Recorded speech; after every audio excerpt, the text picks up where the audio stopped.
ಚಳ್ಳಕೆರೆ ನಗರದ ಬೆಂಗಳೂರು ರಸ್ತೆಯಲ್ಲಿ ಈಗಾಗಲೇ ಗಣಿಧೂಳಿನಿಂದ ರಸ್ತೆ ಕೆಂಪುಗೊಂಡು ಪರಿಸರ ಮಾಲಿನ್ಯ ಉಂಟಾಗಿರುವ ಬೆನ್ನಲ್ಲೇ ಇದೀಗ ದೊಡ್ಡುಳ್ಳಾರ್ತಿ ರಸ್ತೆಯಲ್ಲಿರುವ ಕಾರ್ಖಾನೆಯಿಂದ ಹೊರಬರುವ ಧೂಳಿನಿಂದ ಇಲ್ಲಿನ ನಿವಾಸಿಗಳು ಹೈರಾಣಾಗಿದ್ದಾರೆ.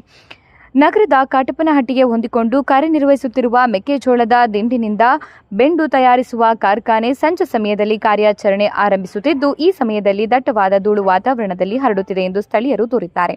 ನಿತ್ಯವೂ ಧೂಳಿನ ಸಮಸ್ಯೆಯಿಂದಾಗಿ ಅಸ್ತಮಾ, ಕೆಮ್ಮು, ದಮ್ಮು ಸೇರಿದಂತೆ ಗಂಭೀರ ಆರೋಗ್ಯ ಸಮಸ್ಯೆಗಳು ಅಲ್ಲದೆ ಕ್ಯಾನ್ಸರ್ನಂತಹ ಕಾಯಿಲೆಗಳು ಬರುವ ಭೀತಿ ಎದುರಾಗುತ್ತಿದೆ ಎಂದು ನಿವಾಸಿಗಳು ಆತಂಕ ವ್ಯಕ್ತಪಡಿಸಿದ್ದಾರೆ. ಈ ಹಿನ್ನೆಲೆಯಲ್ಲಿ ಸಂಬಂಧಪಟ್ಟ ಅಧಿಕಾರಿಗಳು ತಕ್ಷಣ ಸ್ಥಳಕ್ಕೆ ಭೇಟಿ ನೀಡಿ ಪರಿಶೀಲನೆ ನಡೆಸಿ ಕಾರ್ಖಾನೆಯ ಮೇಲಿನ ನಿಯಂತ್ರಣ ಕ್ರಮಗಳನ್ನು ಕೈಗೊಳ್ಳಬೇಕು ಎಂದು ಕಾಟಪ್ಪನಹಟ್ಟಿ ನಿವಾಸಿಗಳು ಒತ್ತಾಯಿಸಿದ್ದಾರೆ.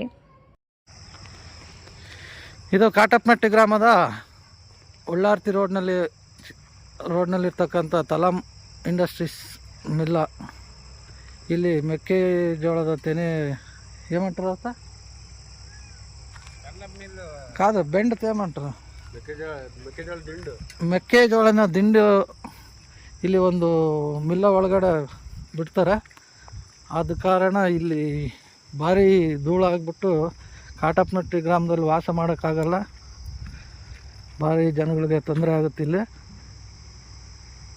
ಈ ನೈಟ್ ಟೈಮ್ ಧೂಳು ತಡ್ಕೊಳಕ್ಕಾಗಲ್ಲ. ಬೆಳಗ್ಗೆ ಟೈಮ್ ಆಫ್ ಮಾಡ್ತಾರೆ, ನೈಟ್ ಹೊತ್ತು ಚಾಲು ಮಾಡ್ತಾರೆ. ಇಲ್ಲೇನು ಮುಚ್ಕೊಂತಂದರೆ ಮಕ್ಕಳು ಮರಿಗಳೆಲ್ಲ ಕೆಮ್ಮಿ ಸುಸ್ತಾಗಿ ಮಲ್ಕೊತ ಇದ್ದಾರೆ. ಇದನ್ನ ಯಾರು ಕಿವಕ್ಕೆ ಹಾಕಂತಿಲ್ಲ. ಅವ್ರು ಆಡ್ತಿದ್ದಾರೆ. ಇದಕ್ಕೆ ದಯವಿಟ್ಟು ಸೂಕ್ತ ಪರಿಹಾರ ಕಲ್ಪಿಸಬೇಕಾಗಿ ಮನವಿ ಮಾಡ್ತಿದ್ದೀವಿ.